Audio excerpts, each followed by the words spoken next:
that means. No one knows what it means, but it's provocative. No, it's not. It's Gets gross. the people going. Well, Hector, here's the game plan.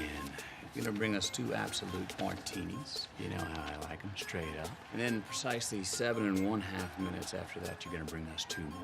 Then 2 more after that every 5 minutes until one of us passes the fuck out.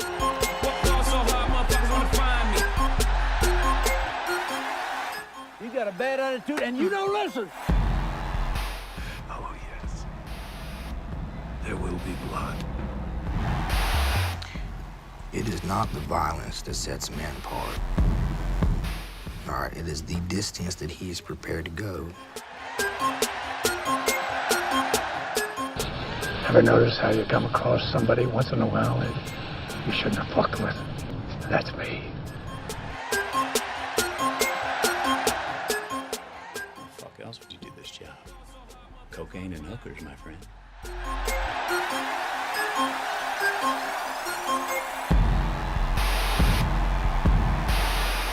Welcome to the Max Ordinate podcast.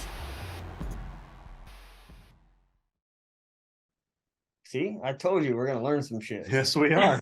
All right, we're going to get started. What's up, Max Ordinate Nation? Jeph, Tyler. And we have a special guest, Jen, all the way from Hawaii. Sorry you couldn't be here with us right now. It's not as nice here as it is in Hawaii. But we want to bring you on the show and talk about nutrition. And I had all of these questions. And I met you, and you talked about having a nutrition background, and I want to make sure everybody out there is clear that a lot of the things that you're going to say are your opinion and some of your experiences, right? But you're far more educated in this than him and I are. Yeah, way more. By a lot, all right? It's not even a little bit. It's like light years. So having you here to just toss ideas at and have you tell us that's a good idea or that's really stupid, don't do that, would be great. And really, before we get started, just give us an idea. Like when me and you talked, you had told me so much stuff, like, you know, what you're going for in terms of your career and like what you've studied. So just give us an idea of what your background is, and then we'll kick it. Okay. Thank you so much for having me. First of all, I'm very excited to be on this podcast with you folks and to talk about nutrition and just how it affects overall health and wellness. But for my background, I am currently working as a massage therapist here in Hawaii. I do have a nutritional background. I went to college, graduated with my bachelor's degree in food science and human nutrition. So that's where the nutrition education comes into play. But after graduating from college, I decided to take the body work route. So I went to massage school and I became a licensed massage therapist. I've been doing it for about 6 years now. And I guess my heart is really in massage and body work, but I love how nutrition, body work, they both play a huge role in overall health and wellness for the person, for the body. And right now in my body work journey, I currently do a lot of deep tissue work specifically, but my interests are stemming out into stretching. So assisted stretching, fascial stretching is something that I recently learned about, but these are all things that I'm researching. I'm wanting to go to get certified to become a certified assistant, like a certified stretch therapist. Yeah. So that's what I'm working towards right now.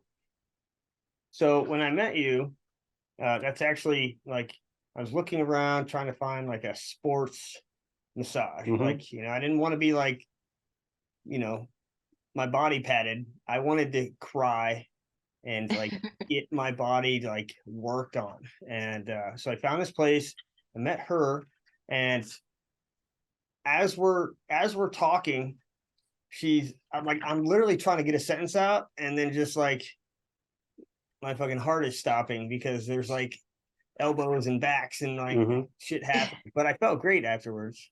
But it was just interesting talking to her and learning about her passion, getting into it. And like, it's not just like, cycling people through and, doing the same old boring shit every day, but her desire to want to go further with it. Like, I think I've told you a few times, one of the massages that me and Fred got right before one of the competitions was a surprise to us because it was the only place we could find. And we walk in, or I walk in, because she can only take one of us at a time. And it looks like this giant fucking sex machine. And I'm like, where the fuck am I? And it turns out it's this cage that she uses to like support herself. And she does the entire massage with her feet. And you can't tell the difference. You're almost wondering, like, how is she doing that with her pinky toe right now?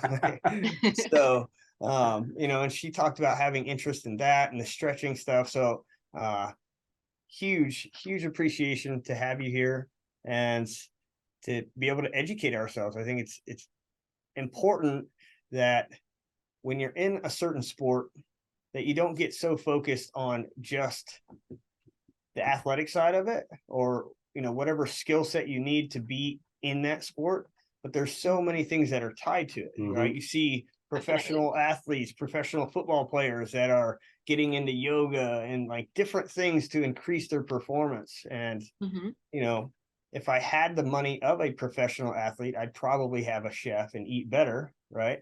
And actually my food might taste better. Right now, Possibly. Brown rice and ground beef is shit. So tired of it. But I'm surprised you didn't say brown rice, grilled chicken, and broccoli. Yeah. No, thank you. I had that too. Yeah, I believe it. I know, but see, I'm not on that diet train right now. My issue is I wasn't a very good chef for myself. So I'd cook the brown rice and then I'd, fry up the ground beef. And the only thing I could do to kind of like add flavoring was pour a little taco seasoning in there. And then I'd have broccoli on the side, but I was eating the broccoli cold and not mixed in with any of the shit. So it'd be like a scoop of rice, scoop of beef, and a broccoli. All right. That's the level that I'm operating on. And I've been on this level for 3 months now. So if I seem cranky, actually, I'm not cranky right now. I've been carb loading like crazy. Carb loaded up, yeah. The pasta. I've been having pasta for 2 days now. Oh my God. Your challenge is coming up soon, right? Yeah. So we'll check in tomorrow, and then Friday we'll start. Friday, 8 a.m. So I've been instructed to not go crazy and eat a massive amount of food, but that I need to basically double up my carb intake for every meal. And I'm feeling that makes sense. I'm feeling it in everything way that you can imagine. Like the pants barely button right now. I feel so fat. It's good for you.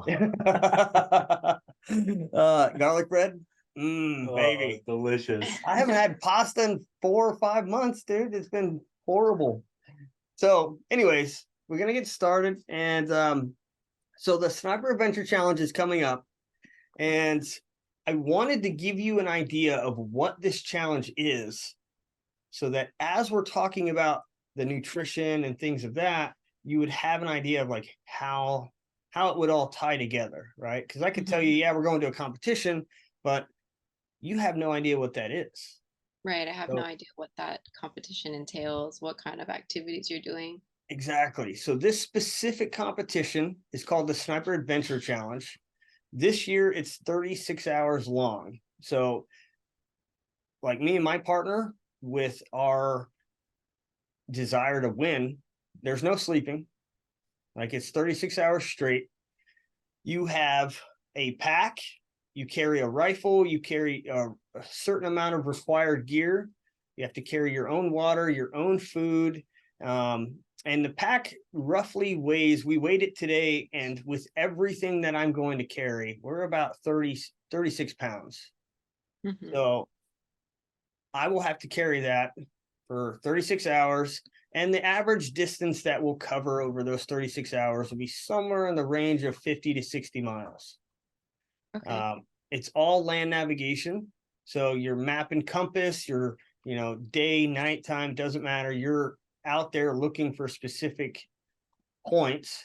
And you also have challenges that you have to go through. Some of the challenges could be physical, like, hey, take this saw and cut this tree down, or you got to go shoot a stage where you got to find targets and then shoot them in a certain amount of time. Or we've also had challenges where you have to put a puzzle together and your partner's blindfolded, or they gave us a math paper. We talked about that. MIT math. Fucking MIT math paper. Or name these airplanes. Like, I couldn't answer one single question on this paper. Like, I needed the community college version and not the MIT version. So with these like problem solving ones, you Yeah. have to solve the problem in order to move on, in order to advance in the challenge. No, you can skip it. You just won't get the points for that challenge. Okay. Yeah. So there'll be 24 challenges. And the way that it's all formulated is basically, without getting too deep in the scoring, the amount of land navigation points that you find multiplied by your challenge points is your final score. So you find a lot of land nav points, you do a lot of challenges and you do them well, you ultimately end up winning. So that's kind of what this is. Last year it was 48 hours long, and probably the second day going into the final 10 hours, I was gone. I was mentally drained. I couldn't think. I couldn't navigate. I had to let my partner, I could navigate where we were going, but I couldn't do the fine detail stuff. So once we got into that general area, I would tell my partner, I'm like, hey, it's somewhere over here. I don't know where it's at, but it's somewhere over there. Walking was a struggle. I felt like maybe it was extreme dehydration.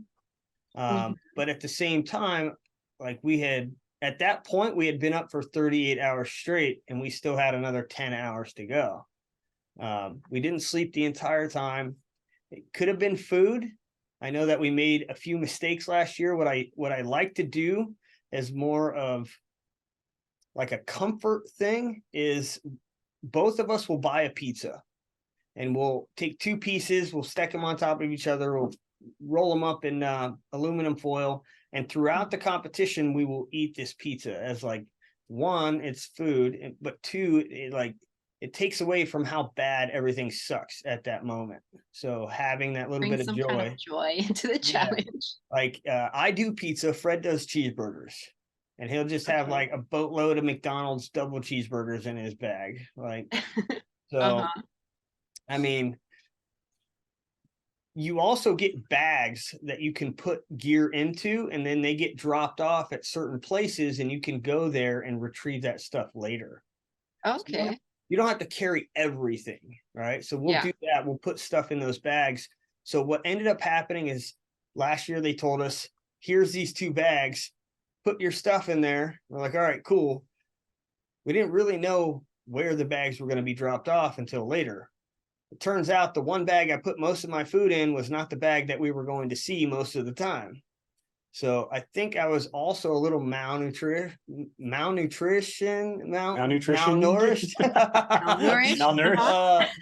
was malnourished for a lot of that competition because I didn't have that food that I had planned on taking with me. That is the competition in a nutshell. And this is very specific. It's very extreme. I have no idea how many calories that we burn on a daily basis while we're out there.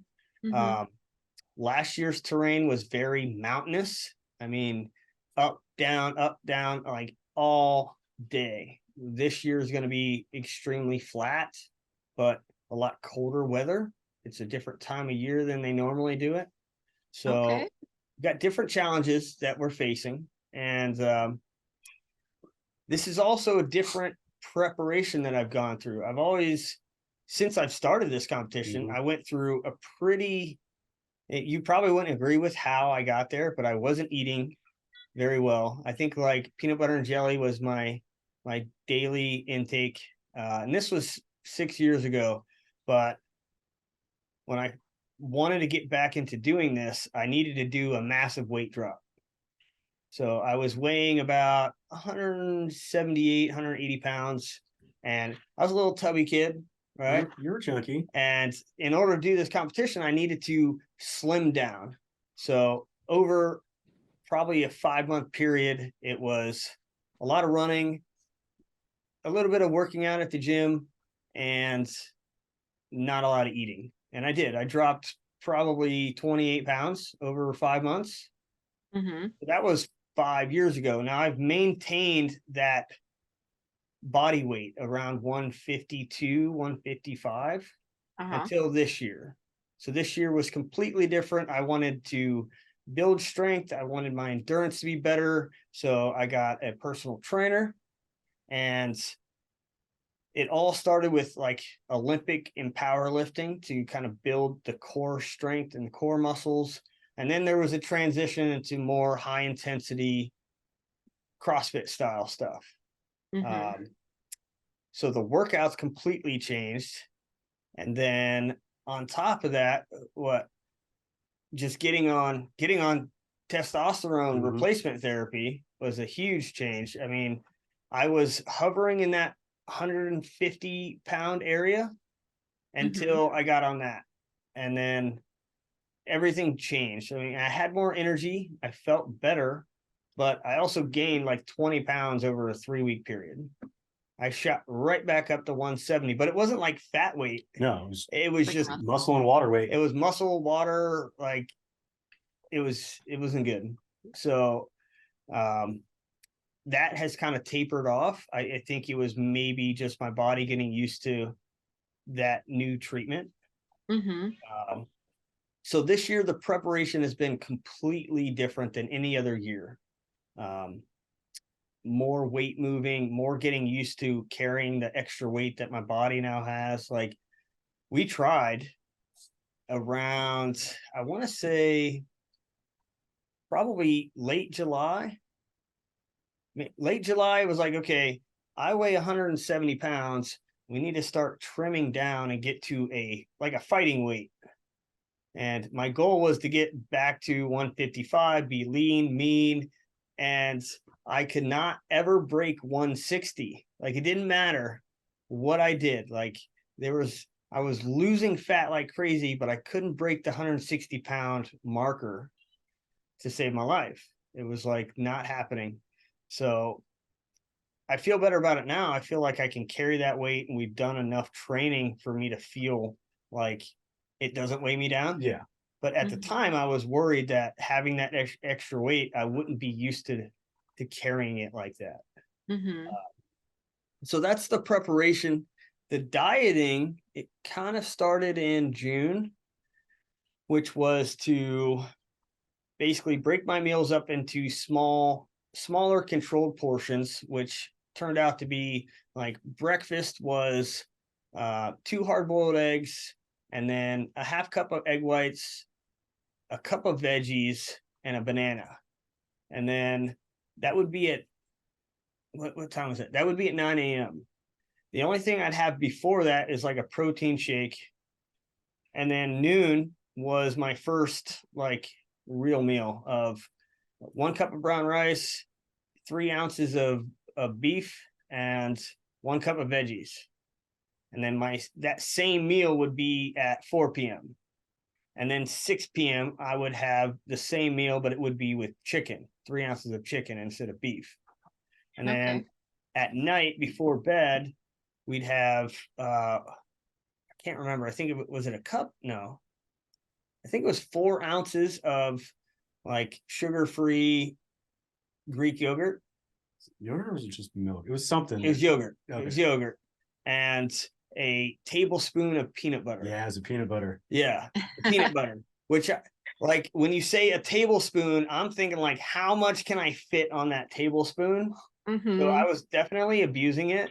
But I mean, anyways, after 5 weeks, it got cut down. Some of the stuff got, taken out, like the peanut butter, the yogurt got yanked out of there. The 2 hard-boiled eggs in the morning got cut down to 1. So when the diet first started, I was around, I want to say 1,800 calories and around 700 grams of carbs and 170 grams of protein.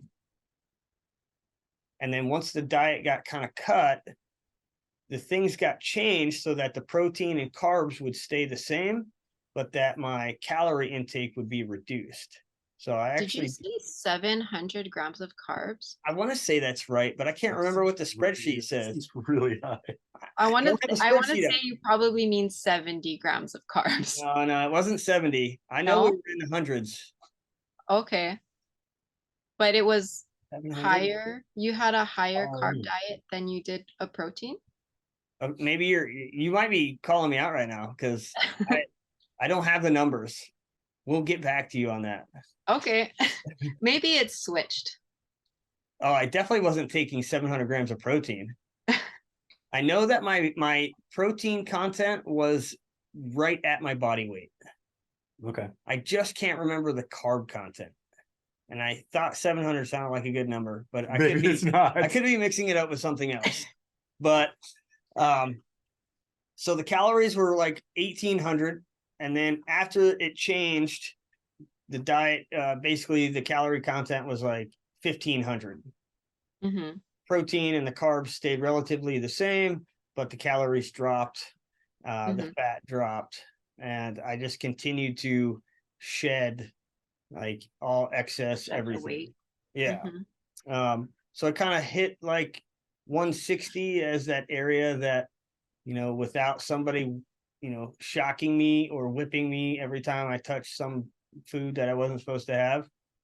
I mean, I'm a cheater, big time, big time. Like, oh, you can have a banana this morning. And I'm like, Cool. that's kind of a small banana. I'm going to take 2 of them. So that's been my preparation. That's been everything for this year. Now you kind of have an idea about the competition. I've been calorie deficient for 4 months, but I still have high energy. I've trimmed down, but I'm still building muscle. I'm still seeing strength gains. And I'm curious of how that actually works. If you're calorie deficient, but you're still building muscle and you still have lots of energy, whereas like the old way of thinking is if you don't get enough calories, you're going to lose mass, right? Calories in, calories out, you won't be fat. But that doesn't seem to be the case because I still feel really good. I'm still building muscle, but I'm calorie deficient. So it's not just about the calories. That's why. That's why we have you here. When you dive a little deeper, you're looking at your macronutrients. So we're talking carbohydrates, protein, fat. Those are like your 3 big macronutrients. And when you're calorie deficient, but you still see like the high energy, the weight loss, the building of muscle, it's usually because your macronutrient ratios, they pretty much stayed the same, right? You went from a higher calorie diet to a lower calorie diet, but your protein and your carbohydrates ratio, the grams per body weight, grams per body weight per calorie count, it stayed relatively the same. So you're still able to keep your energy up. You're still able to continue with dropping weight, but building muscle. Okay. Well, now we know what to do with you. Yeah, which checks out. I didn't know any of this. I mean, I've never been involved in a dieting structure this intense.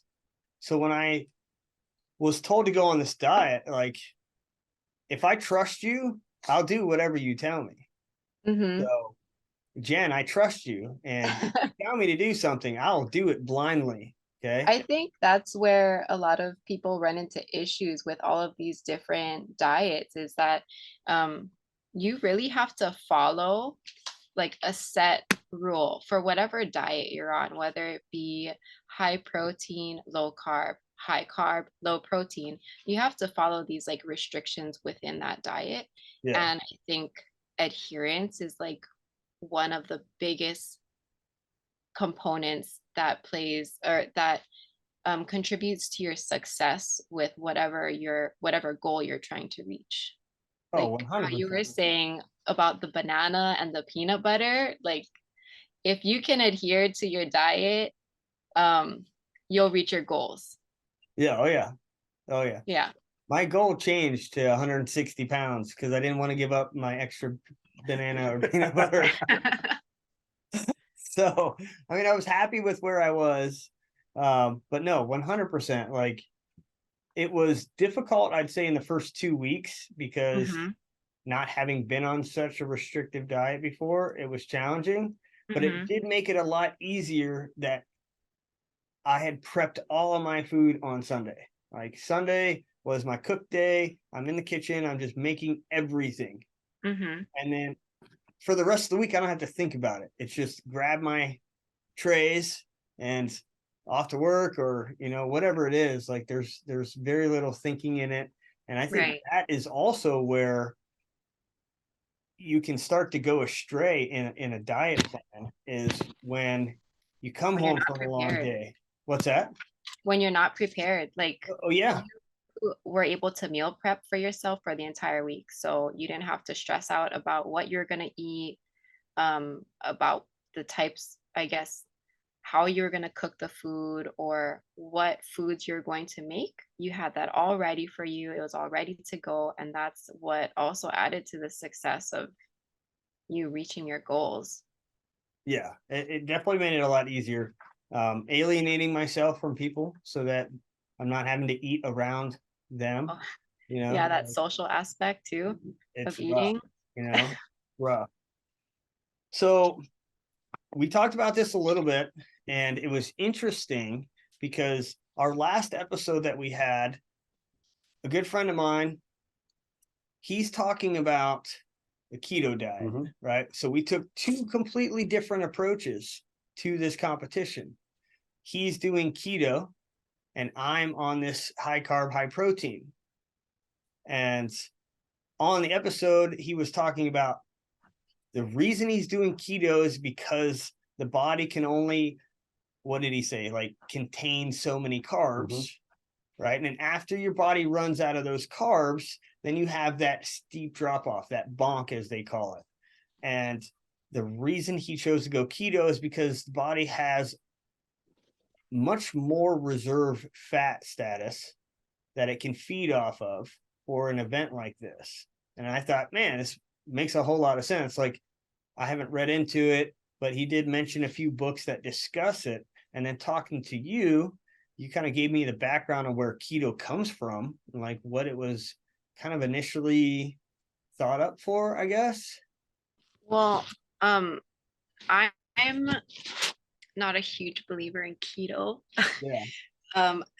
Outside of its medical purposes. Like keto diet is great for people that have epilepsy. It reduces the amount of seizures that they have. It can also help people with type 1 diabetes.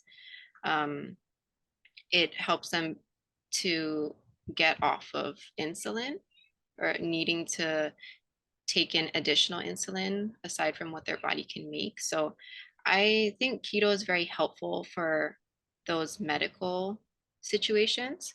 As far as for like a lifestyle, I wouldn't agree with it just because keto is so restrictive.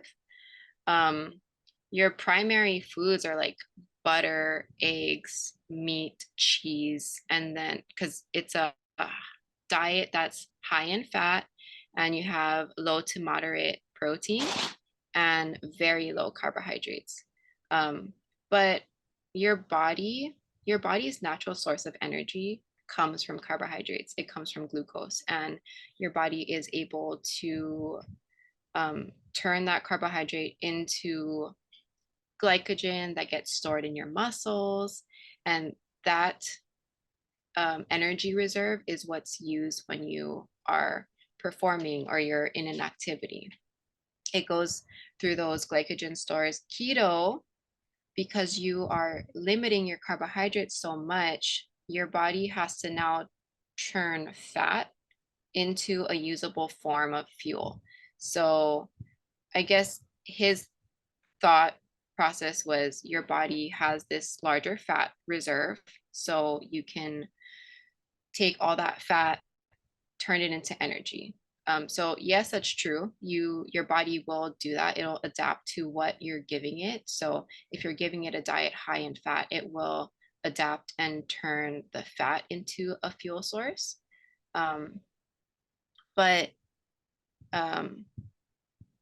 that, I think, it just limits the amount of nutrients that you're getting into your body if you're eating foods that are just high in fat, because your vitamins, your minerals, those are coming from fruits and vegetables, and those are considered carbohydrates. So for keto diets, I feel like you would run into a lot of problems as far as deficiencies if you're not possibly supplementing outside of your nutrition.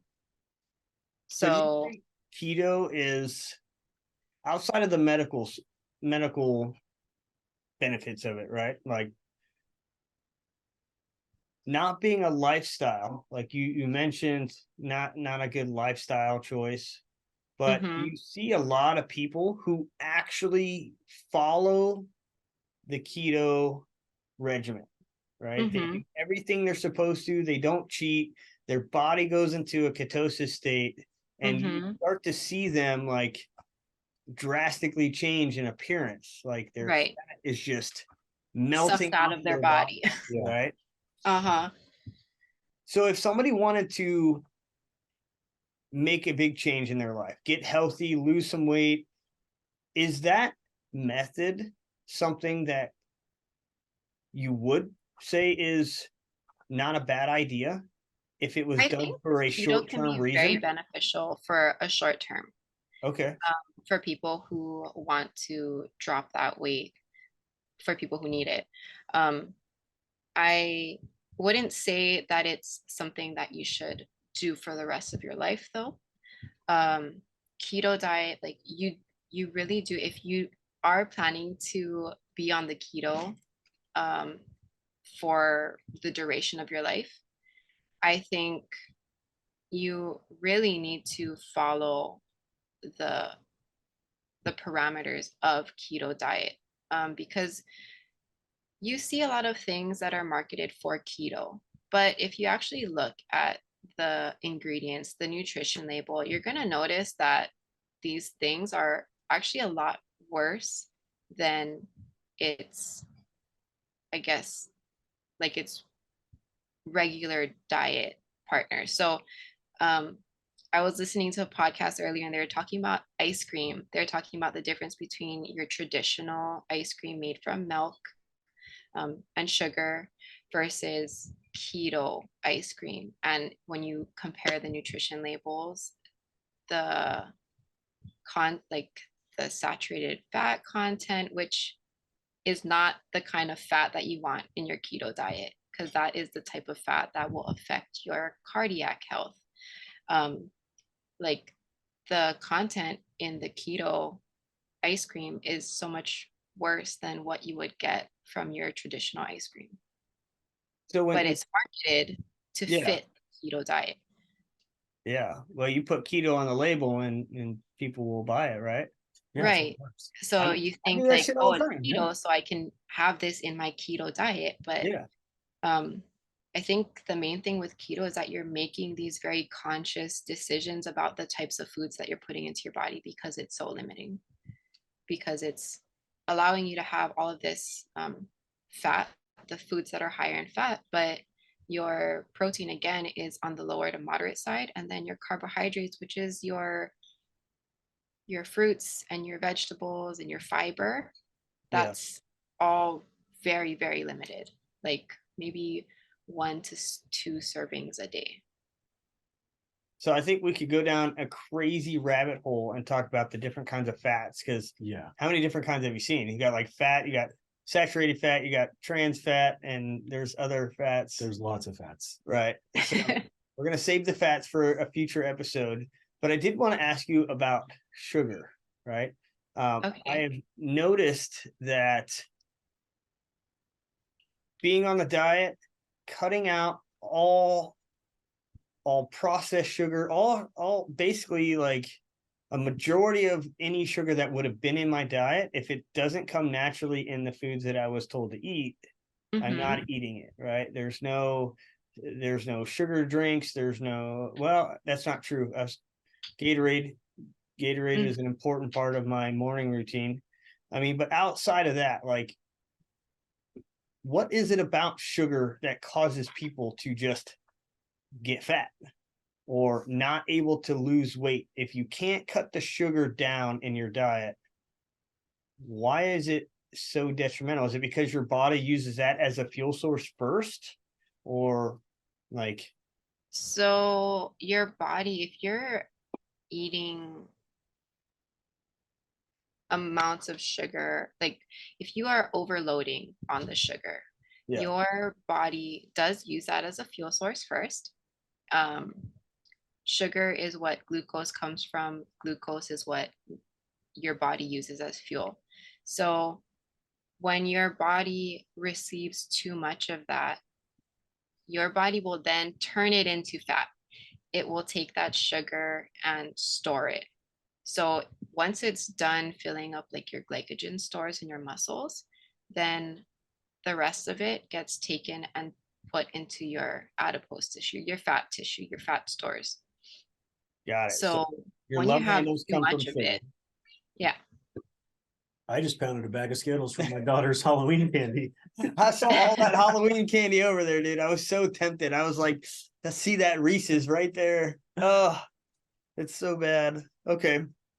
So based on hearing about how the specific competition is designed and what we're going to go through over 36 hours, what do you think the ideal food is for me to take with me and prevent or try to minimize that rapid bonking after my carbohydrates have been depleted? You're a fan of peanut butter and jelly sandwiches? Oh, I yeah. would take that with you. Okay. Take some bananas with you. Bananas, they're not only like a really good snack, they are a carbohydrate, so that's going to be turned into your fuel source faster. But they also have a lot of potassium in them, and that's something that you're going to need to replenish as you're going throughout your challenge, because potassium is an electrolyte. So as you're sweating throughout this challenge, you're losing all of these important electrolytes, and a way to replenish them, aside from like adding in electrolyte packets or the sports drinks, you can get it from food. Potassium comes from bananas. You can get it from like coconut water. I would suggest the peanut butter and jelly. The peanut butter, it has magnesium in it, which is another electrolyte that you typically lose in sweat. Okay. And the sandwich itself, the bread, the jelly, those are great sources of carbohydrates. So you're gonna need like fast energy. That's why your trainer has you carb loading right now, because she's trying to put you in this state where you're gonna have those energy reserves. Okay. So I could do the peanut butter and jelly. So, and it's funny because through both my police academies, 15, 20 years ago, one of the things that I ate as a staple of my diet was peanut butter jelly sandwiches and bananas. And everybody made fun of me, but that's what I had every day at academy. It's like and the go-to. All the TAC officers, all the PT guys loved it. And I guess it makes sense because everybody else fell out and I didn't. So I mean, peanut butter and jelly is my jam, dude. You get that strawberry, dude. So with that, right, Now it's got to be chunky peanut butter, by the way. That's Like, disgusting. it has to be. I'm a I chunky like chunky peanut butter. super chunk, dude. Super chunk, No. right? And to make me feel better about eating it, right? I'll get the Skippy natural super chunk. Yeah, perfect. It says natural on it. I feel like I'm doing my But do you put a piece of cheese on it like I do? that's gross. Yeah, well, you got to try it. Who the fuck would It's do the only that? way my peanut butter and jelly. What? See, even With a piece of she's cheese. like, I've never heard of that It'll before. change your life. Try it. what kind of cheese? American? It doesn't matter. Normally American cheese, but cheddar slices work on it too. This is gross. It Dude. turns your peanut butter and jelly sandwich into like it feels like it's a meaty hearty meal. Do you I'm put telling it? you, So is it bread? it's between the two. It's between the peanut butter and jelly? Yes. That's They gross. never touch. That's disgusting. Oh my god, dude. So I haven't looked at the nutrition label. I don't know what preservatives might be in this stuff. But have you seen those individually packaged peanut butter and jelly sandwichables? Oh yeah, yeah. My Mhm. 2-year-old eats those every morning. Yeah. I know. Think of how easy that would be to just throw in my pack and like pull one out and go for it. Yeah. I mean, I guess this brings up the conversation of one of the reasons why this is so important is because, every year at this competition, so much time and energy is spent in figuring out the food, right? We never really get the right program. We just change it every year. Yeah. And it's from bring all these foods and I just need to eat while I'm there and just do what I can do to let's try all these different supplements to let's try this pre-manufactured bagged liquid food, powdered. We haven't talked about it substances. yet, but we will. And so when we look at like, it's 36 hours or it's 48 hours, right? Right. It can't be, there has to be a simple solution to if this is your normal diet, just take this many calories, right? Versus when you look at somebody like Dave, where his answer is, look, I'm in ketosis. I don't really need to eat much. I just bring a little bit to kind of keep my energy up, my electrolytes, and I'm burning fat the whole time, so I'm not going to crash. So there's two completely different ways to look at this. Yeah. And is bringing and preparing maybe natural food the best? I don't know. Right. Or is it, here's my bag of mixed with water and this will keep me going because this has the calories and the macros in it. Like, so last year, you got the Cliff Bars, you got the I forget the little wafers that got honey and stuff in them, and they're packed with glucose, and all of these, like the shot blocks, all of these little performance endurance foods that you can snack on. I'm eating those like every 45 minutes. We'll be walking and I'm back there eating. Whereas Dave, who's on keto, he ate twice the entire competition. He's not taking food with him. So I feel like that's a slight disadvantage, is that he doesn't think about eating. And I'm like, Fred, give me your food. I'm starving. Like, so, Okay. So Fred used it last year. I ended up picking up some this year. It's called Scratch Labs, and it's like endurance race drink additive. And every serving, there's 0 protein in this. It's all carbs. It's I think for the Scratch Labs, every serving was 100 carbs. yeah, I think so. And then this other stuff called 333 Evil Mix or something like that, half evil. It's also a carb endurance drink that you mix with water. It has 85 grams of carbs, but it also has magnesium, potassium, and some other things added in there, but none of them have any protein. So I was looking at these as some options to supplement my body, not rely on it completely, but to have it as an additive. Okay. I I think protein is necessary because you're going on this endurance challenge. Your muscles are going to be breaking down. So to kind of rebuild, you need a little bit of protein. You don't need a whole lot. You don't necessarily want fat either, fat or fiber for this endurance challenge. You do want a lot of carbohydrates and you do want the electrolytes. So I'm not too sure about these bagged drinks that you're talking about. But as far as like the food, if you prefer preparing your food to take with you and not just rely on these drinks, then I think foods that are higher in carbohydrates that have a little bit of protein, like you could do salmon packets, the pre-made flaked salmon Okay. that comes in like a I've bag, or like I've a eaten little, the it. ones Yeah, that come it's in a fun. little jar, you can eat it with crackers or whatever. Those are really great options. And then peanut butter and jelly, banana, citrus fruit, because the citrus is going to help with the hydration. Okay. You could do nuts for some protein, and if you wanted to do salted nuts, that would be protein and your electrolytes as well. Okay.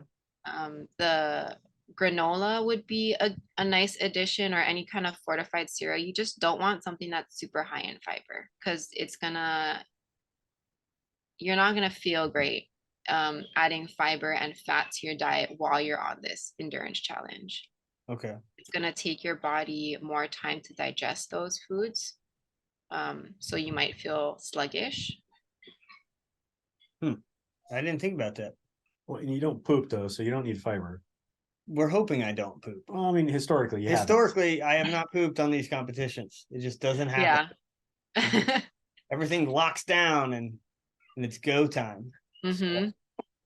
It's interesting. I was definitely not canceling protein out. I was hoping that through pizza, through peanut butter and jelly, through the Cliff Bars, through some of those actual things that I'm going to eat, those would provide the protein. And then really just looking at like, would these powdered additives help boost the carb intake to a level that I can't carry that much food with me and still be productive and successful. So, right. Would it be insane if I had 500 grams of calories consumed over a 24-hour period? What would happen to me? 500 500 calories? No, carbs. Carbs. Oh. Well, this adventure challenge is 36 hours. You're not going to be sleeping. You're going to be moving the whole time. So yeah, I don't think it's crazy. Good to know. But see, okay, so now having said that, that's 5 servings of that. I know. You have 2 bags and you fully plan on probably using all of it, which is probably 6,000 carbs. No, the Scratch Slabs bag has 10 servings in it. Okay. That's 1,000 carbs. Yes. And then the Half Evil bag is 85 grams of carbs, and it is only 7 servings. Okay. So, I mean, in reality, both bags is less than 2,000 grams of carbs. Okay. I'm sharing with Fred. Okay, that makes sense. So if we split it down the middle, I'll be at like 700. I'll be at like 800 carbs. Yeah, that's not bad. That's a lot. She said it's not bad. You said 5. I was going low. Yeah, I figured. Definitely better than 2,000 for one person. That would be insane. What would happen? Can you carb overload? Can you overdose on carbs? Yeah, I mean, you can overdose on anything. Does your body just go into shock? You might have diarrhea. I don't want that. Nice. That would not work out well. Oh my gosh. Okay. So I'm gonna try and keep track of the carb intake while I'm out there. Yeah, because that's not something we've looked at, is minimizing the carbs. I mean, you're also talking about like this has to be mixed with water. So how would that affect my hydration if I'm mixing this carb stuff with my water? Because I don't have the ability to take 2 different sources. I can't have a freshwater and a carb load. It's got to be one or the other. So how would my body be affected hydration wise if everything was just a carb mix? Would it suffer? No, Okay. I think you can have everything in like one serving. So if you're doing your carbs, your water, your electrolytes all in one, Yeah. that's okay. It probably just tastes like real bag You ass probably stuff. taste like shit, but Yeah. So I'm gonna put the carb mix in there, right? One Camelback will be 100 grams of carbs, Mhm. and then I'm gonna drop a couple of those electrolyte tablets in there, Perfect. the ones that fizzle and bubble. Yep. And then while we're at it, we might as well squirt a few Milo. Might as well. is that to And make it taste better? just to make sure we have the protein content she said I needed. One scoop of chocolate. Yes, that's perfect. It would be good. Your hydration will be fine, but you're gonna be thirsty as fuck because it's gross. Try and make sure that is gonna not become like a viscous mess of just powder and water. Like you want to make sure that it's still fluid. That's a good point. Yeah, I don't think you can pre-mix it your Camelback. Fred said something to me about a month ago. Said make sure that you're testing out all the things that you want to do. You haven't done that. I haven't done it. No. I haven't done it. No. All right, so that is the Sniper Adventure Challenge. I did want to talk about other competitions. So this one is unique. They only do it once a year, but there's precision rifle competitions that are held every weekend. Mhm. Everywhere in the country, there is a precision rifle competition somewhere. It could be one day, it could be 2 days long, and it's a completely different format. So what you'll do is you'll go to this competition, and let's say Saturday, right? You'll have a stage over here, a stage over there. You have 10 different stages, and you're with a group, and your group goes to stage one, and they tell you how the stage is supposed to be done, where the targets are, how far they are, what positions they want you to shoot from, and you're just hanging out. And then when it's your turn to shoot, you have 2 minutes or less or something in that area to execute that stage. And then you're going to grab all your shit and you're going to go to the next stage and you're going to do it all over again, right? So it's not as physically demanding, but the mental aspect of it is pretty high up there, right? I mean, to keep your head in the game, to not get distracted, to think about your strategy that you want to employ on the obstacle that they want you to shoot from, or whatever it is. What's the wind doing? How are you going to adjust for the wind? What are the target distances? What's your elevation needed to engage those targets? There's a lot that goes into this in terms of just your brain being on overload. Mm-hmm. And you have to do this for 10 stages. And then you got to wake up on Sunday and you got to do another 10 stages, and they're going to be completely different. So this is for most of our listeners now, is these are the style competitions they do, right? So when it comes to your nutrition and eating, how would, like, I have so many questions as far as, like, one, how important is it to be consistent? And I guess that kind of plays into how long does it take for you to feel the effects of doing good? Like if Jeph ate like shit all week, today's Wednesday, he's going to shoot a competition with me on Saturday. It's going to be pretty low physical exertion, but the mental aspect is still going to be there. He's going to have to get in some weird positions, so he'll be stretching in weird areas, right? Mm-hmm. If he changed his diet starting tomorrow to improve his brain performance and make himself feel better and more energetic, would he feel the effects by Saturday? Or does he need more consistent diet over a longer period of time for the body to change? You need a more consistent diet over like a period. You might feel the effects of changing your diet 2 to 3 weeks in.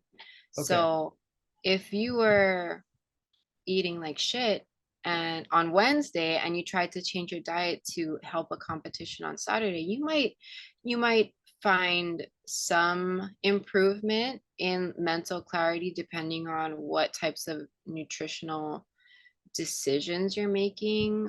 If you're being mindful about your food, your hydration, your nutrition in general, you might see a slight increase in mental clarity. But to really feel the effects whole body of a diet change, it would take about 2 to 3 weeks. Okay, that's good. That's kind of what I was looking for in terms Yeah. of like how long to see the effects.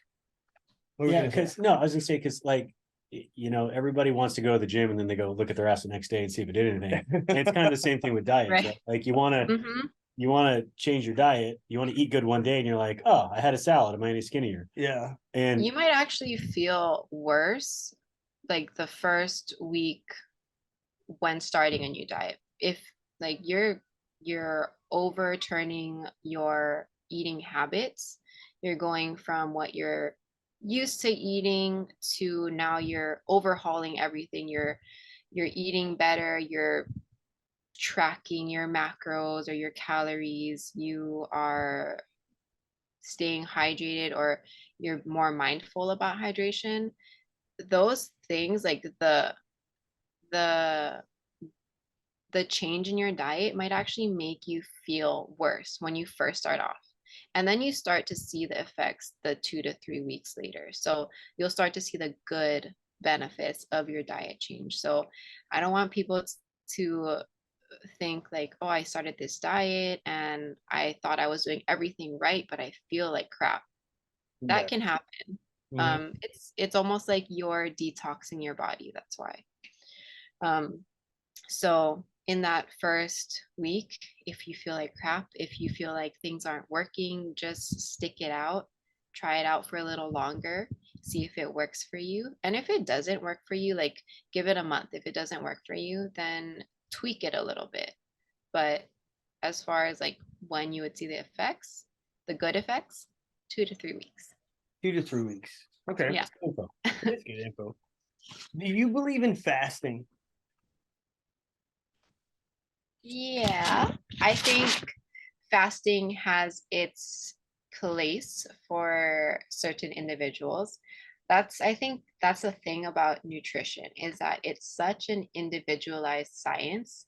It really depends on the person's psychology. So I mentioned adherence a little earlier, and um, I think fasting for some people, the time restriction is what works best for them.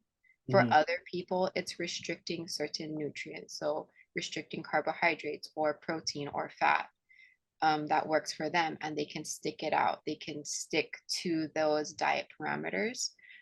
So, I mean, I think fasting is appropriate for some people, but not for all. Okay. I bring it up because a lot of these less physical competitions that I've participated in, I will give my best performance and I will have this laser like focus when I don't eat until noon. Mm-hmm. So I'll wake up, I have a routine where I wake up, I stretch, I'll do a little exercise. Try not to make it too strenuous. Sometimes I get carried away, but then go to the match and compete. And I'm very particular that I don't, before I started all of this training and this dieting, I wouldn't eat until noon. And Mm-hmm. I would find that everything felt clearer to me, like making decisions was easier, like I would see things differently. Whereas if I eat breakfast that morning, I'd feel slow or sluggish or cloudy, like it just Mm-hmm. wouldn't be the same. Maybe it was the food I was eating, Well, or is fasting something that like is the chemical balance in your body changing as it's not getting any food and it's having to perform? and that's an experience that I've echoed too, in that we've talked about this before, which at my my peak physical fitness level when I'm training pretty hard, I do fast, and I'm not like real hardcore, but I do like an 18 and 24-hour cycle, and I perform best when I'm working out while I'm fasting. And for me, and it's interesting you said like there's different reasons for different people to fast, because for me it wasn't the like keeping anything for myself, it's the time restriction, because I graze all day. I've got toddlers, I got babies, so typically for me it's just I'm eating all day when I can, and I turn around and like, what the hell did I eat all day? So for me it was more of a regimented, like short term, to get what calories I needed, and that's always worked for me. But same thing, like usually when I am fasting, my peak clarity, my peak performance is always while I'm fasting. And I guess I just don't understand why that would be. I don't either. I don't know why why your peak performance is while fasting, or the mental clarity is best. I noticed that for myself also, but I think for some people, just the act of eating, it can, like, for people that are not used to fasting, they will feel sluggish, tired. They will feel the brain fog because they don't have the food in their stomach. Whereas other people who are used to large gaps of time without food, they're able to perform and to think clearly during those times without food. It's like just what your body has gotten used to, what it's adapted to. Okay, that makes sense. I thought it was somewhere along the lines of you ate, your body's in this food coma, and it doesn't want to fucking do anything. It's like, piss off, dude. I'm over here. Yeah. You know. I mean, when you say that, it makes me think of when we were in school, we were always told like the body, after having food, it goes into this state of rest and digest. So the blood is actually being sourced to your digestive organ. So it's being pulled from your brain instead of going to your brain. Like, blood will go to your brain, but not as much. So blood is what carries all of the nutrients in your body to the organs. And in the rest and digest stage, so after eating, all of that nutrients is going into your digestive system to get it working. So I'm thinking that that could be a cause on why you might feel like you have clearer train of thought while you're in the fasting state, because your blood is circulating evenly throughout your body versus being pulled to the digestive organs. Does that make sense? Yeah, It does. 100%. And it's funny because my wife is just hardcore against fasting. She hates when I do it. But she doesn't eat breakfast, and she can't, because if she eats breakfast, she's just down for the count. She feels awful.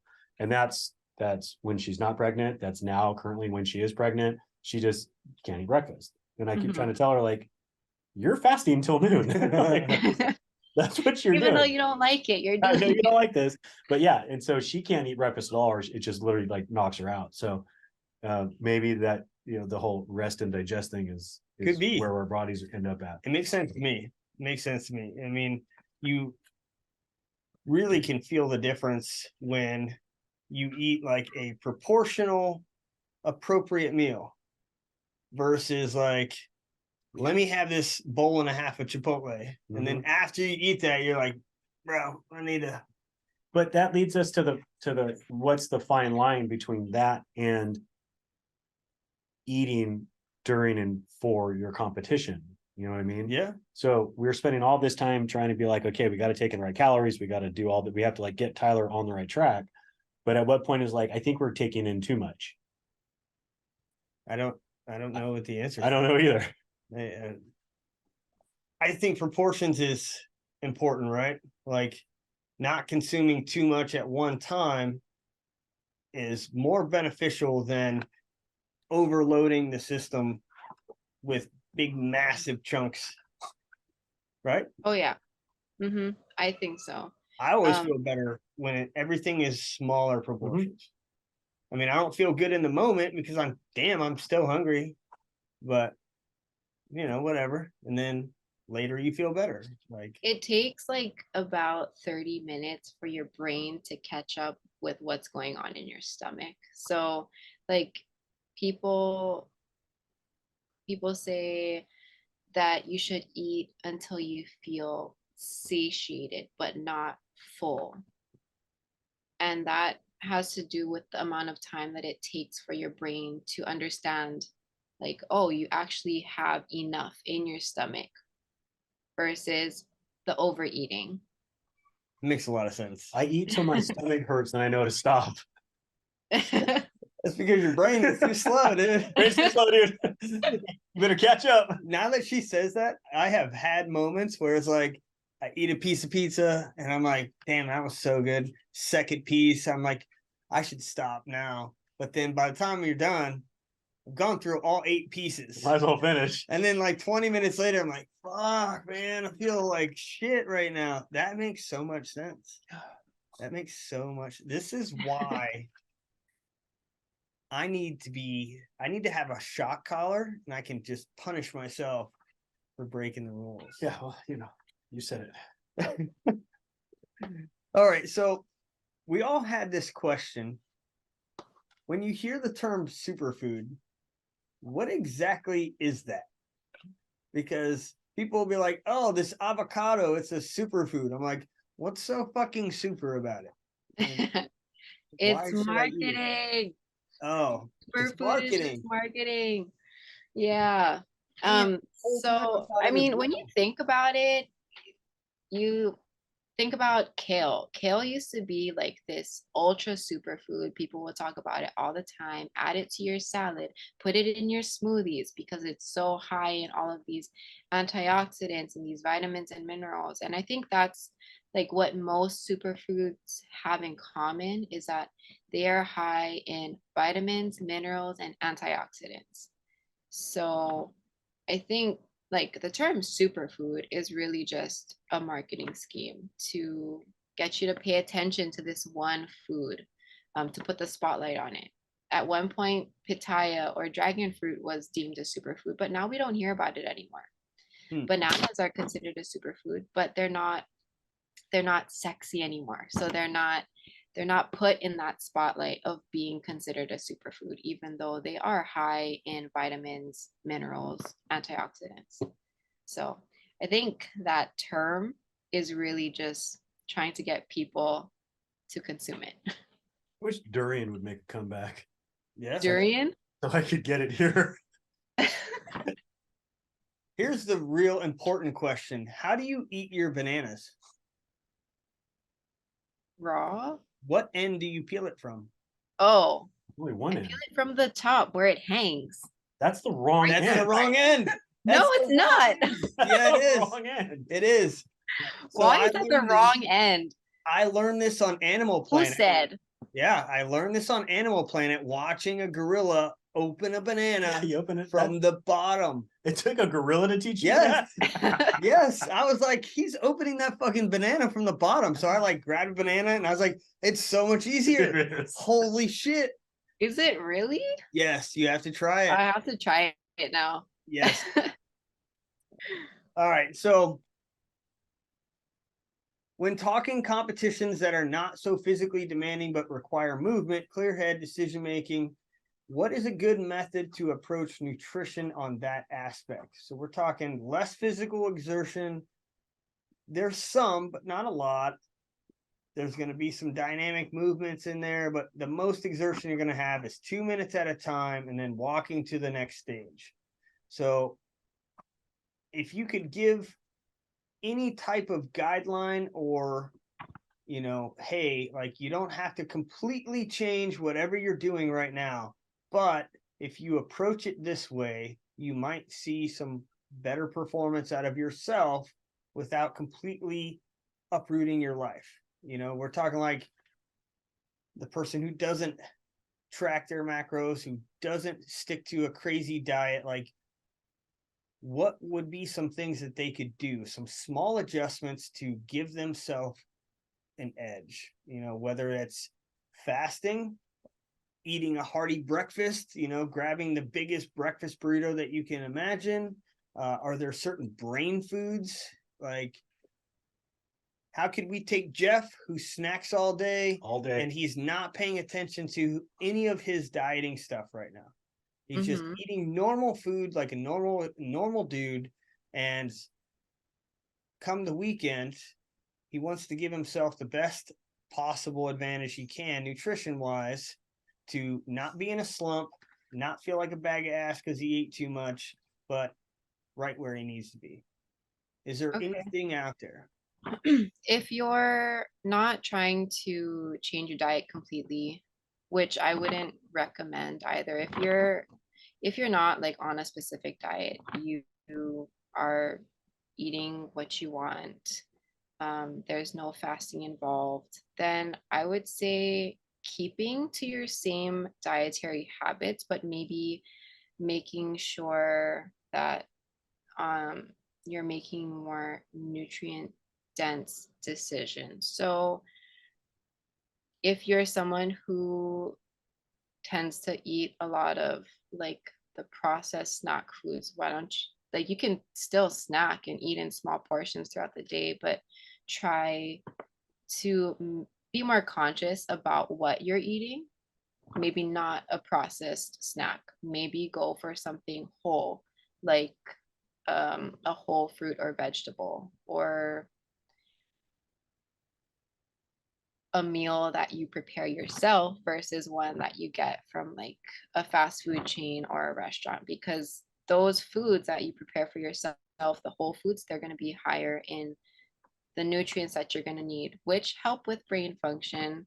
And they're going to provide you with the calories that you need to keep going. So I think just being more mindful of what you're eating a few days before your competition can be helpful in aiding your mental clarity, still being able to move and just being able to make decisions.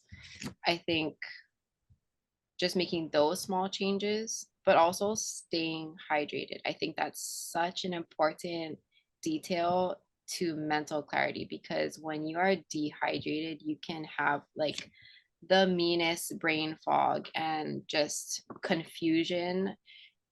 So many things can happen with your head when you're dehydrated. So I think hydration, along with just being a little bit more mindful about what you're putting into your body before that competition, 100%. would be a huge help.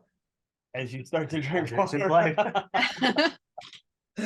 Hydration is huge, right? I've really started paying attention to hydration. I am going to ask a question about that.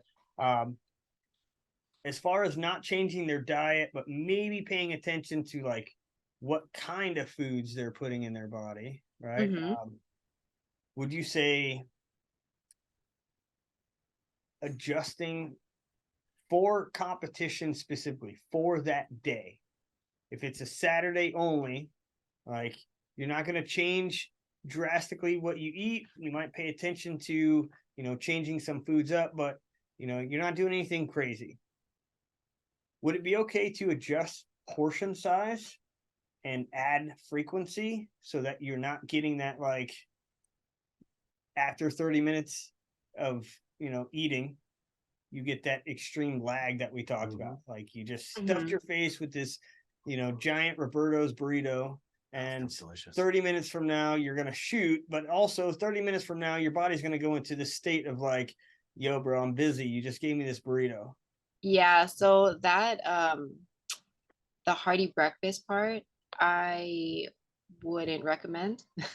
Yeah. Just because of what we just talked about as far as like the mental clarity, and having eaten big meals.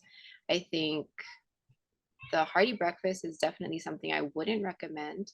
As far as fasting goes, though, if you are someone who is used to fasting, then by all means, you can stick with that. But if you're someone who is not used to fasting, then the smaller portions is what I would recommend. smaller portions, higher frequency. So before I jump into the next one here, talking about hydration. In the military, right? We're not the brightest people in the Marines. I don't know if you know this, but we're just not, right? So above every urinal, when I was going through the military, there is a color chart for what your pee needs to look What like. it's supposed to look like. Okay. If it's brown, it's bad. And if it's yellow, it's half bad. And if it's clear, it's good or you're drunk. One of those two, right? Uh-huh.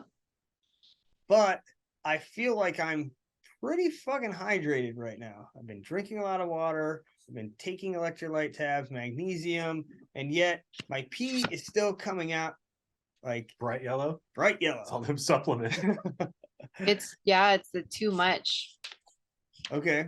When it's So- bright yellow, it's your body is excreting all of the extra. It's not necessarily a bad thing, right? No, not necessarily. Like, Means I I'm know if getting you're enough. taking like a multivitamin, your first pee after you take that multivitamin is usually super concentrated, very bright yellow. Yeah. Not a bad thing, but your body is smart enough to excrete the excess in that amount. That Now, works. if we start talking about like vitamin toxicity where you're intaking way too much, Yeah. then you can suffer some consequences from that. But if you're sticking to like the recommended 1 or 2 tablets, whatever your bottle says, and you're seeing that bright yellow pee, it's just your body's way of excreting what you don't need. That works for me. So you're okay. I can take Yeah. Yeah, mine's neon yellow every day. Yeah? Yeah, for Okay. my supplements. So is the rest of it true? Like without any supplements, you look at your pee and you're like, oh, it's kind of like a darkish yellow. Is That that means you're super dehydrated. okay? So it is true. Like the Marines didn't lie to me. There is a P chart. We should be judging our pee. Got it. Yeah. Okay, just making sure. Just making sure. Let's see here.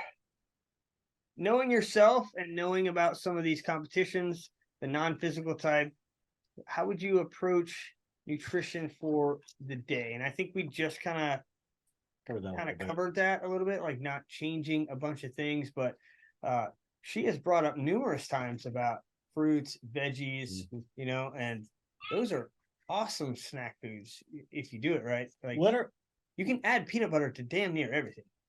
Do you lose, like, how much of that value do you lose if you're to bring those, say, fruits, snacks like that, but dehydrated? Ooh, good question.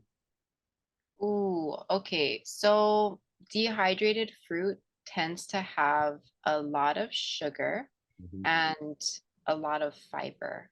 So if you're thinking about bringing dehydrated fruit on your challenge, you can. Not anymore. Not anymore, you're gonna poop too much. Not You anymore. can, but I wouldn't bring a lot of it because it is high in fiber and you don't want those high fiber foods. So it is gonna, pound for pound, it's gonna change the nutritional value of just, yeah, eat some fruits for a healthy snack versus Yeah. being dehydrated. Like Okay.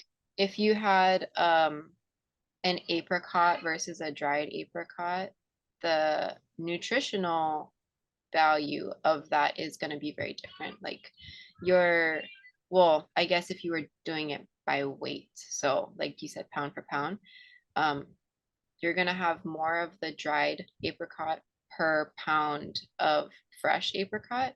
And that's all due to the water weight that has been taken out. But that's like the water is part of what makes your fruits and vegetables so good, is that it helps your body hydrate with all of those electrolytes that are naturally found in your food. You're onto something. Pack an apple, don't bring water. There it is. She said take bananas on the adventure. Also And citrus. citrus, right? But I'm thinking like, have you ever put a banana in a bag and beat the shit out of it? Mush. You know, Yeah. purposely. I mean, whether it's on purpose or on accident, Yeah. when you pull that banana out and you try to peel it back, you're like, what the shit? It's brown, it's fucked I'm a up. toddler. I've seen some pretty fucked up bananas. So I'm glad you asked the dehydrated question, because when she said take bananas, I'm like, I'll get some dehydrated ones. But now, But you can also take a banana, peel it, stick it in a Ziploc, and it doesn't matter what the fuck happens to it. You open it up and you just scoop it out and eat it. cut the corner off the Ziploc, just squeeze it in your Squeeze mouth. it in. Like baby food, right? Yeah, At that point, it is. could you eat baby food for this competition? You could. Like some RoboCop shit? Baby food isn't, I guess, because baby food is pretty low in fiber. They take out all of the fiber or most of the fiber from like your fruits and vegetables in the baby jars. Just every stop, I'm eating Gerber. I don't know. I've never had baby food. Dude, it tastes good. If you get the right one, it tastes good. Yeah, dude, it's good. It's like, Our babies don't even eat baby food. think about like everything being turned into applesauce. Yeah, no, I know what baby food It's is. fucking good. Okay. All right. So I talked to you a little bit about some of the supplements that I'm taking, which was magnesium, DHEA, and then the Super D, which we talked about earlier. You're on a super. It's He's not- on the super D. It's not the Super He's Dick. taking the super D. It's a bottle that actually says Super D on it, right? There's no penises anywhere, right? But when you look at the back of the label, help me out here. Copper, zinc, Zinc, selenium. Magnesium, magnesium. What is selenium? mineral. Never even It's, heard it's that made before. from old Selena albums. Oh, Selena Gomez or like Celine Dion? Selena. Who's that? Anyhow. Okay, so you were right. Like as soon as I mentioned that to you, you're like, oh, it sounds like immunity health. And it says that right on the label, like immunity health. I thought it was important to take something like that to prevent from like getting sick, and you know, instead of being reactive to getting sick, trying to be preventative and you know, just do as much as I could to not be, you know, like everybody else around here that just sick all the time. You know, 5 kids. I am. And so I take a lot of vitamin C and I'm in the sun a lot. Yeah. Because we get sick constantly because of the kids. So, Yeah. The magnesium, I forget what I was told, but I had basically asked these questions to one of the nurses at the military base. I'm like, hey, you know, I'm looking to not get sick. I'm looking to be healthy. And also, you know, I'm feeling some tightness in my joints. What are some things that I could take? And magnesium was one. The Super D ended up just being a supplement that had all of the ingredients that was suggested to me. So I thought it was a good overall like supplement. And then the DHEA was actually from my doctor after I got my blood tested and looking at all my hormones, my testosterone levels. Like my testosterone was down, but so was my DHEA levels. And I had no idea that you could just buy the DHEA over the counter. I don't even know what it is. When most other countries have banned it from anything other than a prescription. Well, so it's actually something that your body produces. I don't know anything outside of that. When they test your blood, they test for DHEA and they can tell you if it's elevated, if it's low, if it's right where it should be, but you can buy supplements to improve it. She would probably be able to maybe tell us more, but I don't know if that's outside of your scope. But what is DHEA? DHEA is a supplement that helps your body produce androgens. So androgens being testosterone and estrogen, your sex hormones. But outside of that, I don't really know what else DHEA is for. I did read a little bit that it can help with improve muscle growth and muscle strength. So I initially thought that that's what you were taking it for. I was just taking it because it was a level because your that was doctor where it was supposed to be. prescribed it. No, yeah.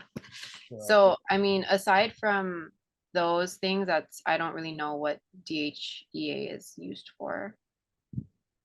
so kind of the same thing that I read was like Olympic committees, I believe, ban it. A lot of other foreign countries, you can't get it without a prescription. Interesting. Whereas like here, you can Amazon it to your house Nice. tomorrow. So, all right. That's a lot of what I had for the nutrition stuff and how it relates to competing, whether you're on the adventure side of it or you're on the PRS, shoot for 2 minutes and then you get a break side of it. It doesn't matter. I thought it'd be great to talk about those things and how we could improve not just ourselves, but everybody that listens to us. But I also wanted to talk about the other side of what you do, not the nutrition side, but the stretching. And I don't have as many questions for it because I feel like out of 100% of the competitors, what's the percentage you think take not even the nutrition, just the fitness? They take fitness at any level, 11. At a moderate level. Probably 11. 11? Yeah. So there's not a lot of high effort given to the fitness side, right? But For this challenge? not for this challenge, but for like competitive shooting in general.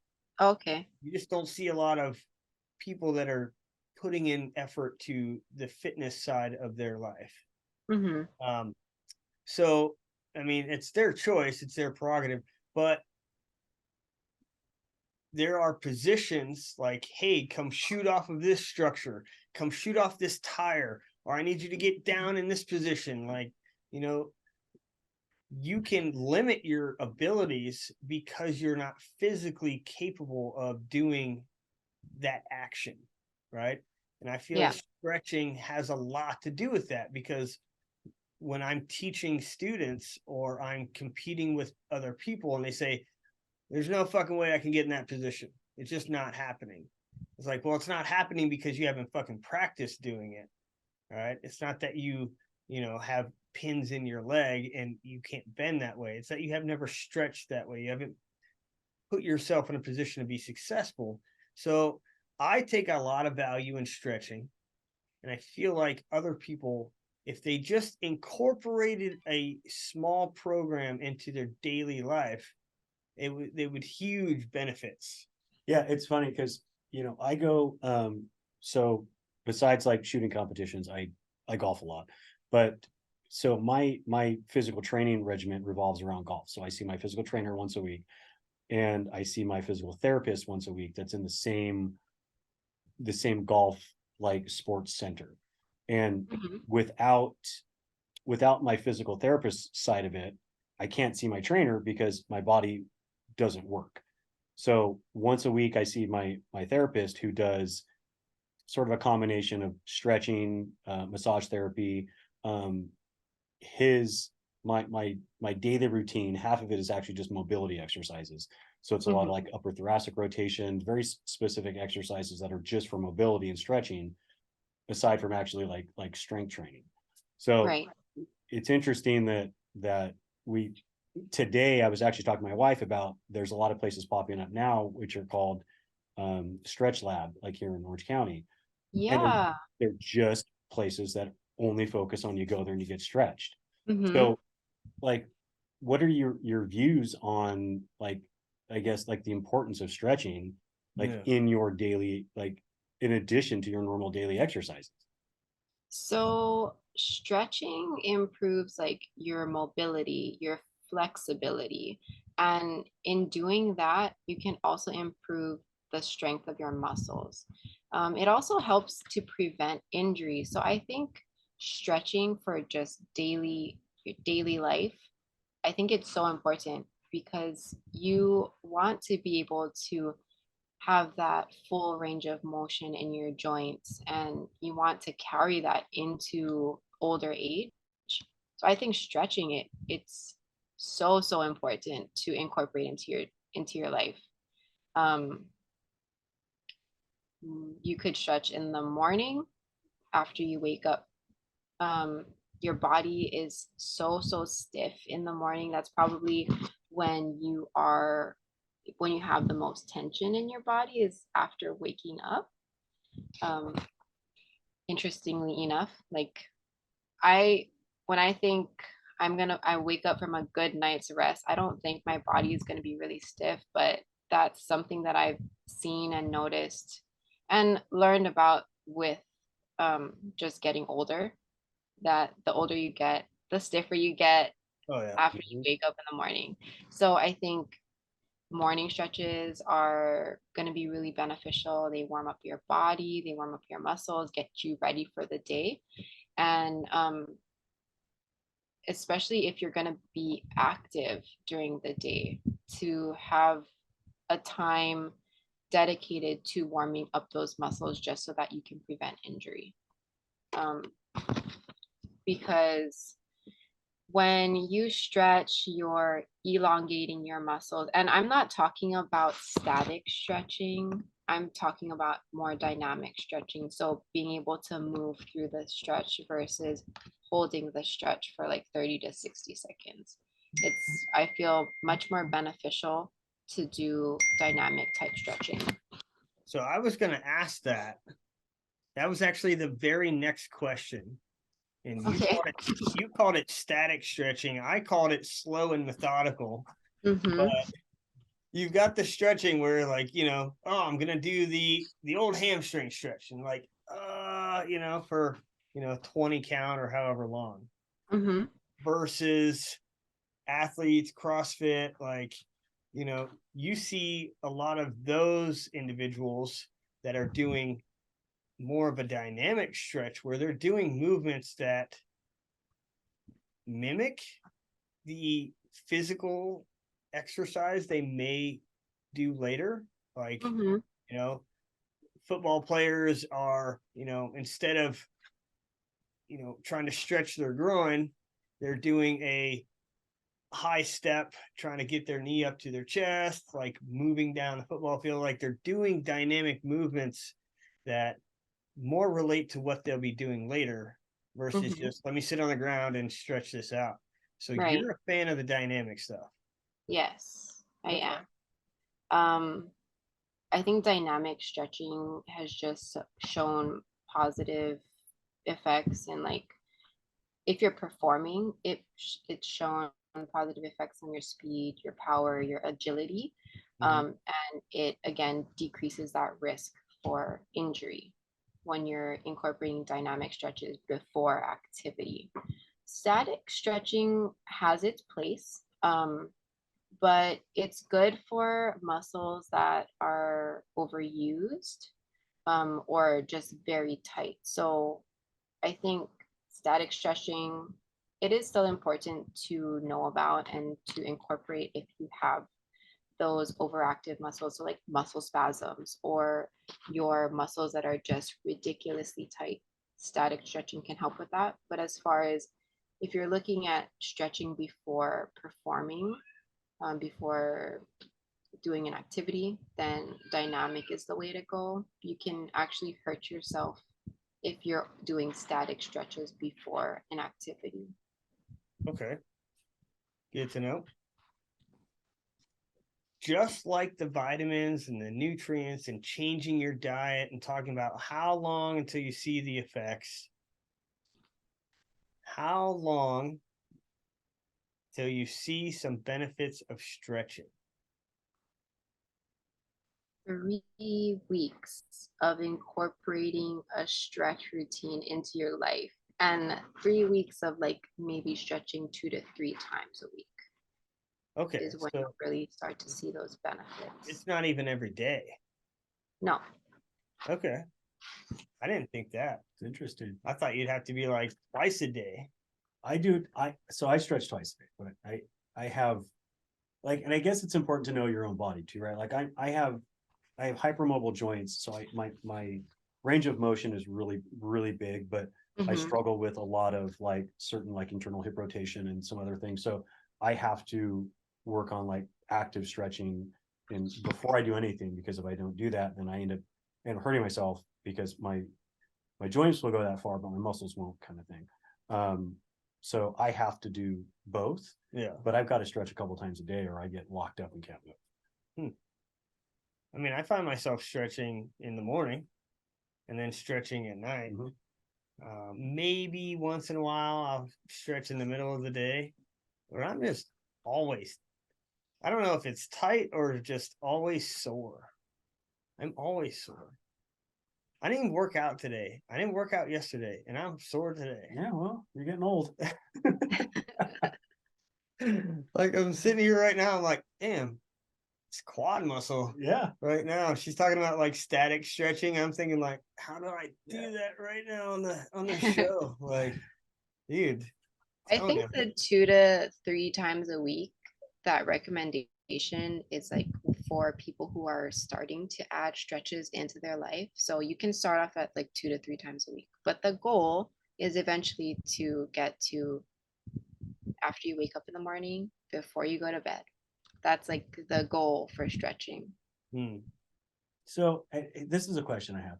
So if we're stretching to increase range of particular movement, whether it's a hamstring or a groin stretch to get into splits or more rotation, internal, external, whatever it is, are you stretching your muscle and making it longer, or are you just killing those pain receptors and getting yourself the ability just to do it? Like what are you actually doing when you're stretching? But muscles are elastic, right? Like I don't know. I don't fucking know either. They lengthen and they contract. So when you're stretching, you are lengthening those muscles. You are not necessarily, what did you call it? Killing your pain receptors. Yeah, you're not putting yourself in pain to become numb to it. So stretching is just lengthening of the muscles, and you're not only stretching the muscle tissue, you're stretching the connective tissue that is surrounding your muscle. And that's a really big thing in the bodywork world, is your fascia, which is the connective tissue that surrounds organs, muscles, your human sac. Yeah. So if you're an average person, average build, and you've been stretching every day, and you're good, like you have great flexibility, you can put yourself in weird positions, and like it's great. And then you take that same person who is already flexible and they keep doing the same stretches every day, but now you've incorporated strength training and muscle building, and let's say over the course of a year, that person has put on 15 pounds of muscle. They have increased their size. They have continued that stretching routine, but they have lost flexibility. Can you just not be that flexible? And are you trying to figure out why you can't wipe your own ass anymore? I am trying to figure out, like, why can't I touch my back anymore? Like, I still stretch all the time, but I've noticed that with increase in muscle size, I can't do certain things anymore. I mean, logically that makes sense. That just, when you think about the size of your muscle, and if you're like, I don't know, trying to wrap your arm around your back or something, you have more mass that you are now trying to increase range of motion around. But when you think of stretching, and if you're saying that you've been stretching this whole time, you have increased your muscle mass, the strength in your muscles, you should still be able to remain flexible. I'm still flexible. Huh? I'm still flexible. Okay. But I've just I've just noticed that there are certain mobility or ranges of motion that aren't what they used to be. Okay. Like I can So still touch my toes and do all of that. But like reaching behind my back, yeah, like I used to be able to lock my fingers together with one hand but you over the can't shoulder and one hand back. anymore. I can't even fucking touch my back, let alone get my fingers to touch anymore. Well, to me, that logically makes sense because you have built mass. And I'm assuming, like, if you're talking about your back, I'm assuming you built mass in your back. So just like if you're to think about the growth of your muscle, just adding that surface area together, Yeah. that surface area is increased, but your arms have not gotten longer. You know what I mean? Damn. It's a whole lot of circumference. Damn, I've been trying to get my body longer this whole time. It's not been working, dude. I've been 5'4" since a freshman in high school. It's killing me. That's what it is. You know how many years ago that was? 6. Wait a minute. Hold on. Let's see. 24, 25 years ago. I was a senior and I was a freshman in 1990. So You're old as fuck, dude. yes, I am. God damn. Bro. It's all right. I didn't know that my bestest homie was that 47. You're almost a senior citizen. I know. Jesus. Jesus. So I got to stretch so fucking much. Fuck, bro. Man, I was a freshman in 1998. Yeah, well, it's only 8 years. Crazy. Time flies. Yeah, it does. But it makes sense what you're saying. And I was just curious. I guess the reason I asked that question was, if you're adding mass, if you're adding muscle, do you have to stretch more to retain the same amount? Or there's just no way of getting around certain size, like kind of like you said, like your arms haven't gotten fucking longer and you're increasing distances. So at this point, like you just can't reach anymore, Yeah. That's a good point. It makes sense that way. You should have said that. I mean, I think there's also a point where as you increase mass, I think your stretching effort needs to increase to match the size, which means you're stretching, but you're stretching for a 150-pound body, not a 165, 170-pound body. So you need to up your stretch game. I got to up my stretch game. Yes. Okay. But do it slowly so you don't hurt yourself. Stop being a pussy. Do it. Yeah. Do it all at once. The biggest area, let me think here. Like when I'm stretching, I like to work my shoulders out, just some of the Olympic lifting moves, like shoulders would be a killer. So I like to do the rotational stuff. But like some of the squatting motions, like especially like where you got the bar over your head and you come down into a full squat where it's like assholes touching the ground. Like sometimes it takes a while to get my hip flexors and my hips to open to be in that position. Or I'll just I'll get down and I'll be like lowering and I'll break that, thighs parallel to the ground. And I can just feel things not wanting to go anymore. And I'm like, oh, no, better stand up and try that one again. I'd say that's my biggest problem area is probably the hips. They're just not cooperating. I do remember,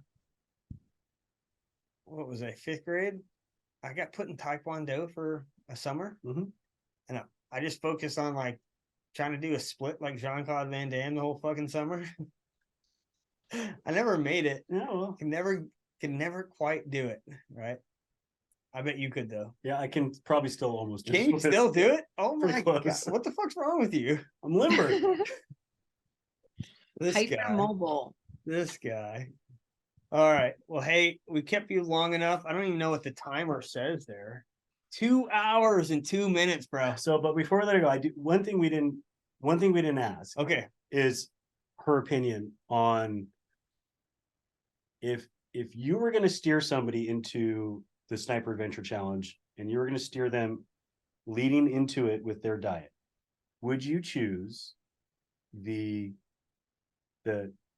short-term keto route, the traditional high carb, what he's on kind of thing? Or is there something else you'd be like, look, this is the way I would approach it for this type of 36-hour challenge to maximize both your energy and not having to eat or take so many calories in? Or how would you approach it? If I'm considering what you're having to bring on the challenge, like as far as food, I do like the idea of the keto for a um, short-term diet to prepare you for the challenge. If it's going to give you the advantage of not needing as much nutrients while you're on this challenge, but still allow you to drop weight, build muscle, and be properly nourished, I think keto is a good way to go for short term. But the diet that Tyler's on right now, the high carb, moderate protein, is that what you're doing? High carb, moderate protein? Yeah, body weight protein, like whatever I weigh. I think that is the tried and true. Like you're highly physically active, so that high carbohydrate ratio is what helps you refuel your body. That's where you're pulling your energy from. So I think that is a great diet if you are unable to access the keto diet, because keto diets can be very they can be not as cost effective as your traditional carbohydrate diet. Keto, I feel like you spend a lot of money because you are looking for these high fat, like these more expensive foods that not everyone can afford. So I think your traditional diet is like a great secondary one. Are you asking for yourself? I mean, so partially, right? We've already talked about how things go and me prepping for next year. And Yeah. it's just sort of one of those discussions to have where you don't have any time to change your mind. No. But somebody that would be starting now, what direction would they go for something like this? So it's just a good discussion point. Or somebody that's listening to the podcast and thinking about doing it next year, or any type of endurance extreme competition like this. Which way would she go into it? I know Josh from Independence Training. Mm-hmm. He had recently started talking about like his preparation starting now for next year's adventure challenge. Yeah. And I think he listens. Pretty sure he listens. So maybe this is a decision he might need to make, right? But not knowing shit about keto, how long does it take your body to get into a ketosis state? I wrote that down here. I think it takes your body.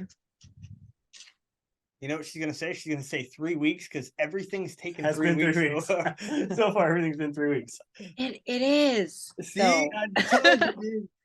Everything you want to change is taking 3 weeks. Yeah. So I would give it a month to be safe, but yeah, 3 to 4 weeks for your body to really get into the active ketosis state and for it to be effective in your training, for you to feel the benefit of it, for you not to feel the fatigue, because when you first start a diet like this, it's extremely different from what people normally eat. So you will feel that fatigue and the lag. You might feel the brain fog with starting this diet. So just giving yourself time and giving yourself time to adjust, for your body to adjust, for your brain to adjust. Yeah. Super important if you're gonna start a diet like that. But also, again, following the strict parameters of keto. And so I didn't think about keto as like just like a short-term solution. You could just kind of get into it and get out of it as you needed. That's kind of how I was thinking about it. Yeah, I mean, that's a good alternative. If you planned it out right, you Yeah. could, Especially your- if you did a 6 months test run, right? yeah. So at 6 months, you see what your body feels like getting into keto. Okay, cool. This is what it is. This works great. Get back on your normal training diet, and then leading up to the challenge. That way, it's not the first time you've ever done it. So No, definitely. talking points. But I feel like you could have that nutritional diet, whether you're on mine or something else, Mhm. where high carbs, protein, like you're fueling your body. Mhm. And then, hey, it's 4.5 weeks out from the sniper challenge. And you're gonna make that full transition into the keto and I think you're right though. I think you'd have to try it in advance. Yeah, it's kind of like testing your shoes out. You got to test them out before the day of. Yeah, I think that's a really great approach to it. If you've never tried it before, try it out before the challenge, not specifically and only for the challenge. That's why he is who he is. That's why we built Tyler a new gun the night before. So. I would have just tried it the first time. For the competition. Yes, The day of. I'm The just day not of. going to eat today. that's right. That's right. All right. I mean, he has a point. I literally, with him, built my rifle for this competition today 6 hours ago. in this studio. Yep. We haven't even shot it yet. We'll see what happens. We're praying, right? We're so focused on the dieting and physical performance, we forgot that we needed to shoot as well. There's other parts. Well, wait, I really do appreciate your insight on some of this. One of the things that we talk about a lot is nutrition and stuff, but really we don't know what the hell we're doing. So it's good to have somebody else to bounce it off of. Yeah. I really still have so many questions. We've just been going at it for so long, but I mean, maybe you know some of them, but we talked about the fat, but then you hear terms of like simple and complex carbs. I don't know the fucking I don't know what difference. the fuck that is either. So much you don't know, right? Jen, we're gonna have to have you back. Okay. We gotta keep going. Yeah. Take this rabbit hole until Definitely. we reach the center. But This was really fun. I'm so happy that I was a part of this conversation. oh, it was great having you. Appreciate you taking the time out, hanging out with us two knuckleheads. But I'll let you know after the competition how it went, and then we'll try and get you back on here so we can just keep digging into it. Okay, sounds good. Thank you so much, Jen. I appreciate it. Thank you and good luck on your competition. All right. All right. Thank you. Everybody else, thank you guys for watching. I'm Tyler. This is Jeph. That's Jen. And we're out of here. Peace.